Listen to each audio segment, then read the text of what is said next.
नमस्कार दोस्तों। आप जानते हैं कि यूपी पीसीएस प्रीलिम्स आपके सामने है, ज़्यादा दिन नहीं बचे हैं।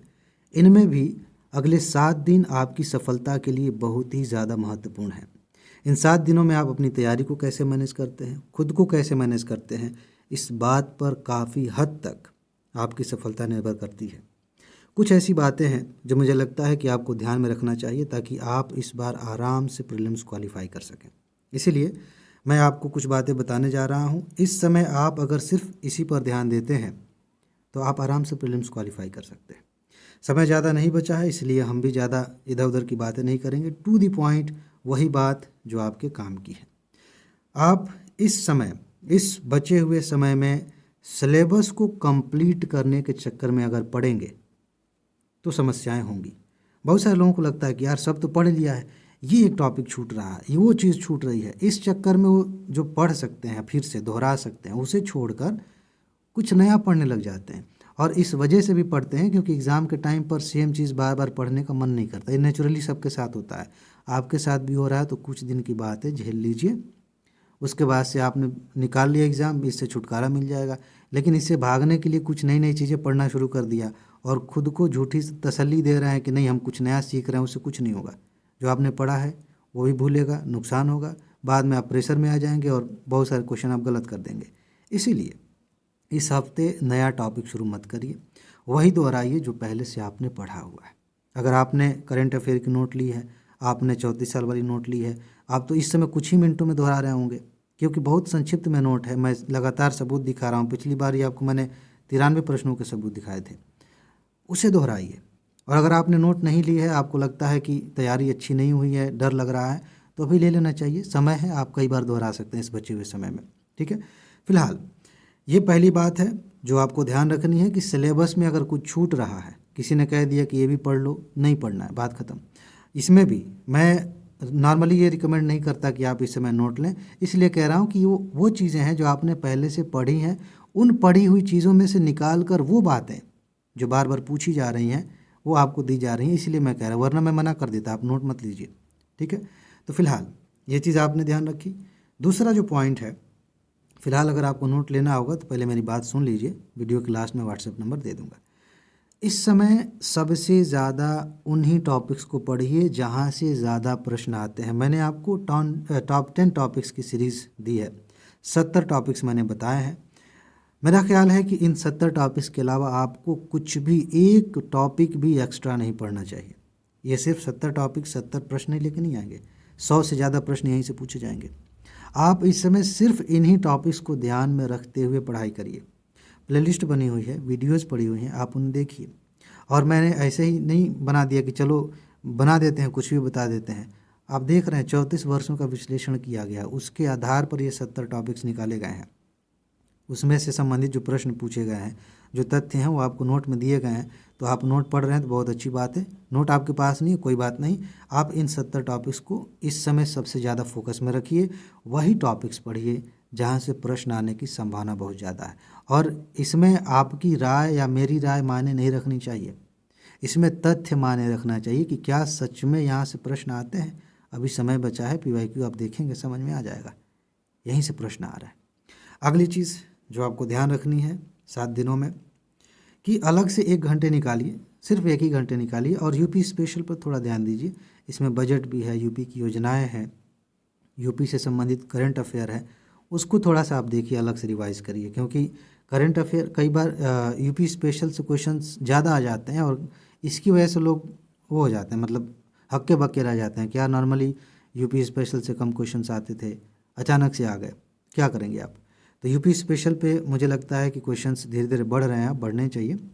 क्योंकि बहुत सारे स्टेट पीसीएस एग्जाम्स में देखिए, जैसे बीपीएससी के देखिए, बिहार पीसीएस स्पेशल से कितने क्वेश्चंस आते हैं, बहुत ज़्यादा आते हैं। यूपी पीसीएस में कम आते हैं। इसमें भी बहुत सारी बातें होती हैं कि भाई जो बच्चा यूपी में एग्ज़ाम दे रहा है, यूपी में नौकरी करेगा, यूपी स्पेशल पूछा जाना चाहिए। आप जानते हैं मेंस में भी सिलेबस अपडेट किया गया है, ऑप्शनल को हटाकर यूपी स्पेशल जोड़ा गया है। क्यों? क्योंकि आपसे उम्मीद की जा रही है कि आप यूपी के बारे में और जानें।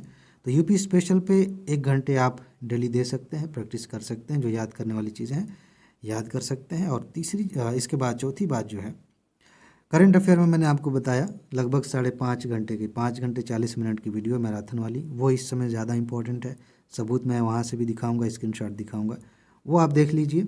और संक्षेप में वो चीज़ है, ये टॉप 10 वाले में भी मैंने बताया है कि 10 अनिवार्य टॉपिक लास्ट में मैंने बताया है, यहाँ से क्वेश्चन आते ही आते हैं, उन्हें आप देखिए।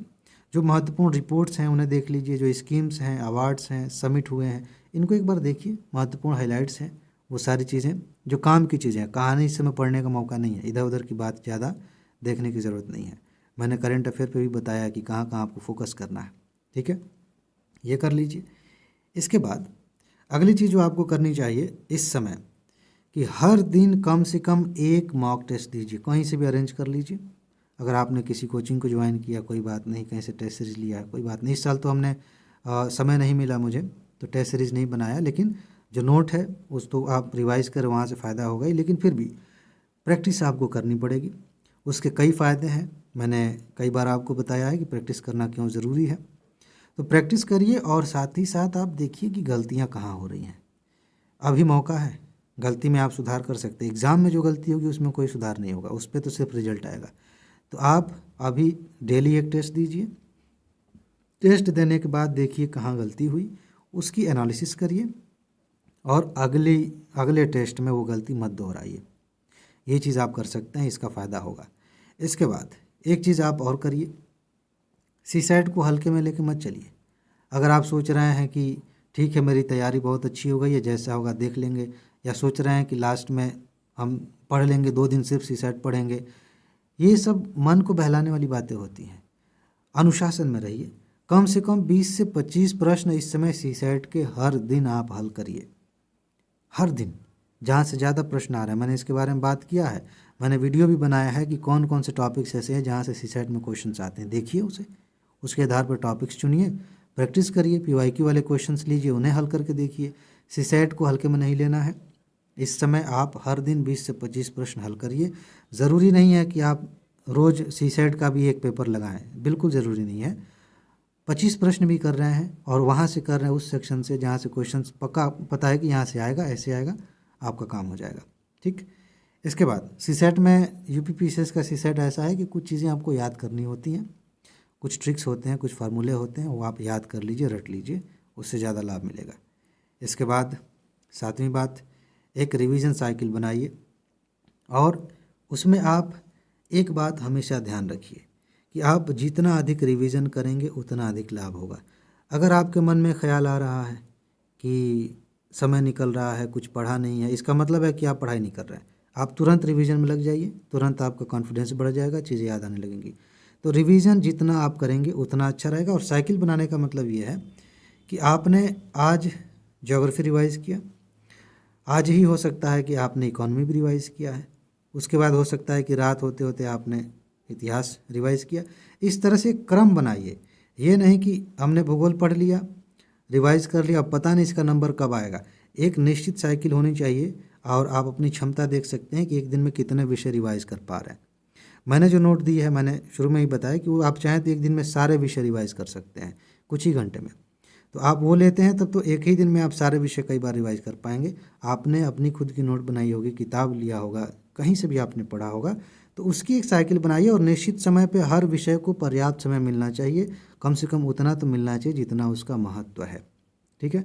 मान लेते हैं आपको लगता है कि इकॉनमी से कम क्वेश्चन आते हैं या मैं थोड़ा वीक हूँ, तो इकॉनमी के वो पोर्शन जहाँ पे आप अच्छे हैं उसे रिवाइज़ करिए, आगे बढ़ जाइए। अब इसमें समय नहीं बचा है कि अब पूरा इकॉनमी मजबूत करने बैठ जाएं, ज़्यादा समय नहीं बचा है।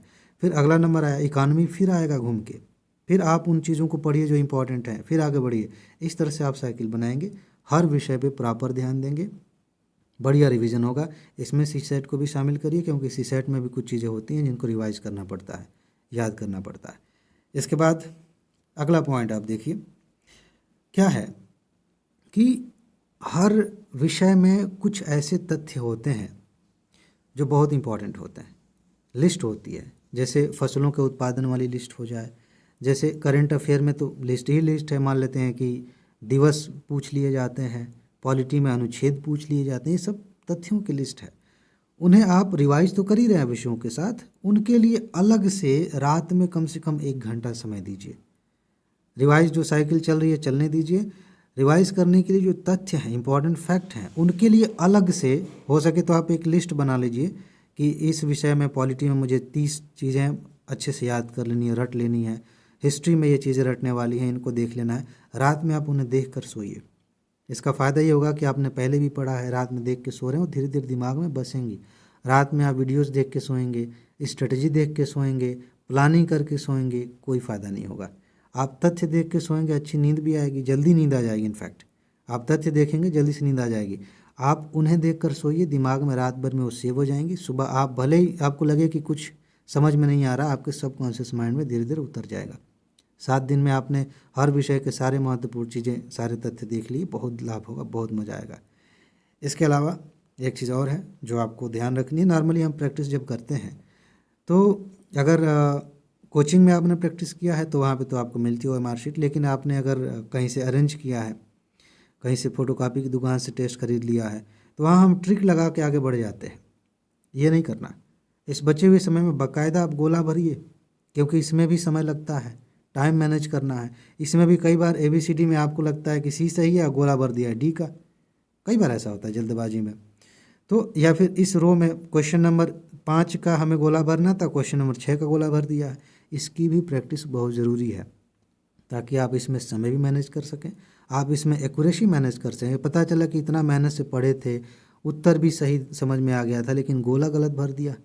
तो गोला गलत भरने में बहुत फ्रस्ट्रेशन होती है। एक जगह गोला गलत भर दिया तो पूरे पेपर पे इम्पेक्ट होता है। आप उसे खुरचेंगे, कई बार अलाउ नहीं होता उसको, आप जो हाईलाइटर होता है वो सफ़ेद वाला, उससे आप सफ़ेद करें, ये सब चीज़ें अलाउ नहीं है। कई बार खुरच के फाड़ दिया, पता चले कि और दिक्कत हो गई। तो क्यों ना पहले से प्रैक्टिस कर ली जाए। प्रैक्टिस करेंगे आप, कुछ ही दिन की बात है, आप प्रैक्टिस करेंगे, चीज़ें ठीक हो जाती हैं। तो आप इस पर ध्यान दीजिए और इन सब को मिलाकर एक साइड में रखिए और 10वां पॉइंट एक साइड में रखिए। इस समय आप अपने हेल्थ और माइंडसेट पर काम करिए। काम करिए, मैंने नहीं कहा कि ध्यान दीजिए, ध्यान देने का कोई फ़ायदा नहीं होगा। काम करने का मतलब ये है कि नींद तो पूरी लीजिए। नींद में वो फैक्ट वाला काम करेगा, बहुत मज़ा आएगा। नींद लीजिए अच्छी, डाइट आपकी अच्छी होनी चाहिए, हल्का खाना खाइए, लेकिन पोषण से युक्त होना। हल्का का मतलब ये नहीं कि खिचड़ी खाकर रोज सो रहे हैं, ये वाला नहीं। अच्छी हरी सब्जियां आ रही हैं मार्केट में, प्रोटीन से युक्त भोजन करिए। शरीर मजबूत रहेगा, हेल्दी रहेगा तो काम भी अच्छे से करेगा, दिमाग अच्छे से काम करेगा तो ही बात, किसी भी चीज़ का लाभ होगा। सोशल मीडिया से थोड़ा सा आप दूरी बना सकते हैं इस समय, क्योंकि डिस्ट्रैक्शन होगा। आप मूवीज़ देख रहे हैं, कॉमेडी देख रहे हैं, रील देख रहे हैं, उसमें बहुत सारे सीन ऐसे होते हैं जो बाद में भी आपको सोचने पर मजबूर करते हैं, आपका ध्यान उधर फंसा रहता है। तो कम करिए थोड़ा सा मान लीजिए त्याग ही सही। मनोरंजन कम करने की बात नहीं कह रहा हूँ, आप दोस्तों से बात कर सकते हैं, कहीं घूमने जा सकते हैं, कुछ लिख सकते हैं, कविताएं लिख सकते हैं, पेंटिंग बना सकते हैं। मनोरंजन के बहुत सारे साधन होते हैं। सोशल मीडिया थोड़ा सा इस समय दिमाग को आपके दूषित कर देगा, जो आपने याद किया उसमें जाकर घुल जाएगा, तो थोड़ी दिक्कत हो सकती है। इसके अलावा आप सेल्फ कॉन्फिडेंस बना कर रखिए। अब इसमें आप सोच सकते हैं कि मैं कहने वाला हूं कि पॉजिटिव सोचिए। हाँ, उसका लाभ होता है, लेकिन पॉजिटिव सोचने के साथ डर बना रहता है कि हम नेगेटिव सोचने लगते हैं। जैसे मैं कहूँ कि अच्छा सोचिए, आप अच्छा सोचने जाएंगे, बुरा सोचना शुरू कर देंगे और भागने लगेंगे। फिर आप एक जाल में फंस जाएंगे और लगेगा कि गए थे अच्छा सोचने, इससे बढ़िया हम कुछ नहीं सोचते, ठीक थे, पहले ही सही थे। अच्छा सोचने के चक्कर में ऐसी ऐसी बातें दिमाग में आ रही हैं कि दिल एकदम धड़क रहा है, इतनी तेज़ी से लग रहा है कि यार ये बाप रे, पता नहीं क्या हो गया। तो अच्छा बुरा सोचने से ज़्यादा बढ़िया ये है कि सेल्फ कॉन्फिडेंस बनाए रखने के लिए आप एक चीज़ ये कर सकते हैं कि आप अपने आप को याद दिलाएं कि आपने क्या क्या अच्छा किया है। उसमें तो बदलाव हो नहीं सकता। भविष्य में आप क्या कर सकते हैं उसमें आपके दिमाग में बदलाव हो सकता है, लेकिन जो बातें बीत चुकी हैं उसमें बदलाव नहीं कर सकते आप। तो अच्छा क्या किया है पढ़ाई के फील्ड में, अपने आप को मोटिवेट कैसे किया, साल भर तक आपने कैसे खुद को संभाला, कितनी विपरीत परिस्थितियां रहीं उनमें भी आपने मेहनत से पढ़ाई की। जब इन चीज़ों को आप याद करते हैं तब मोटिवेशन आता है, तब अंदर से महसूस होता है, योद्धा वाली फीलिंग आती है कि अब हम कुछ बड़ा कर सकते हैं, बेहतर कर सकते हैं। यार इतना झेले हैं, सब कुछ झेल के यहाँ तक पहुँचे हैं, क्यों नहीं बड़ा करेंगे। इसके बाद पॉजिटिव फीलिंग अपने आप आती है। पॉजिटिविटी लाने की चीज़ नहीं है, ज़बरदस्ती की चीज़ नहीं है। आप अपने आप को उकसा देंगे, अपने आप पॉजिटिविटी आ जाएगी। ये आप करिए। बाकी पहले से एग्ज़ाम के दिन की स्ट्रेटजी बना कर रखेंगे तो इससे भी मोटिवेशन आता है, इससे भी माइंडसेट आपका सही रहता है। कहाँ जाना है, कहाँ ठहरना है, कब समय से आप निकलेंगे तो एग्ज़ाम पर सेंटर पे बढ़िया से पहुंच जाएंगे। ये सारी चीज़ें पहले से आपकी प्लानिंग रहती है। कैसे प्रश्न को हल करना है इसके बारे में मैंने आपको बताया है। सब कुछ पहले से थोड़ा सोच लेंगे तो दिमाग स्थिर रहेगा। कोई भी चीज़ जो क्लियर नहीं है वो दिमाग में बार बार आ रही है, उसे क्लियर कर लीजिए ताकि मन हल्का रहे। ठीक है, ये सारी चीज़ें करिए। मैंने आपको बताया था कि मैं लास्ट में बताऊंगा। ये रहा व्हाट्सएप नंबर। समय कम है, अगर आप कम समय में ज़्यादा रिवाइज करके ज़्यादा स्कोर करना चाहते हैं तो आपके पास ऑप्शन है, आप नोट ले सकते हैं। जाइए इस पर मैसेज करिए, तुरंत नोट लीजिए और जितना हो सके उतना रिवाइज करिए। फिर देखिए कितना कमाल होता है। मेरा काम ये है कि आप जब सेलेक्ट हो जाएंगे, हर साल बच्चे प्रीलिम्स क्वालिफाई करते हैं, मैं उसका क्रेडिट नहीं लूँगा। हाँ, मैं बधाइयाँ देता हूँ, मैसेज आप करते हैं, बहुत सारे दोस्त करते हैं कि सर मेरा हो गया, मुझे अच्छा लगता है। लेकिन मैं इस बात का क्रेडिट लेता हूँ कि देखिए भाई, मैंने वीडियो भी दिया था, सबको पब्लिकली सब कुछ उपलब्ध है, मैंने नोट्स भी दी थी, मैंने ये भी बताया था कि कितने कम समय में रिवाइज़ कर सकते हैं और यहाँ से सबूत आए हैं। यही मेरा सर्टिफिकेट है, यही मेरी उपलब्धि है। तो इस बार मैं सबूत दिखाने वाला हूँ फिर से, चौथे साल 3 सालों से दिखा रहा हूँ। आपकी जिम्मेदारी है कि आप वो चीज़ें पढ़ के जाएँ ताकि जब सबूत वाली वीडियो आए तो आप भी उसमें शामिल हो सकें, खुश हो सकें कि ये वाला तो मैंने पढ़ा था, सीधे सीधे आ गया था, मज़ा आ गया था। ठीक है जी, तो जाइए नोट लीजिए, अच्छे से उसे रिवाइज़ करिए, बार बार रिवाइज़ करिए और जो बातें बताई गई हैं अब तक इस वीडियो में उनका ध्यान रखिए, आप निश्चित रूप से सफल होंगे। मेरी शुभकामनाएं आपके साथ हैं। तो इसमें बस इतना ही है, अपना ख्याल रखिए, खुश रहिए, मस्त रहिए, मुस्कुराते रहिए, जल्दी से सफल होइए और ज़िंदगी को एंजॉय कीजिए। आगे मिलते हैं, नमस्कार।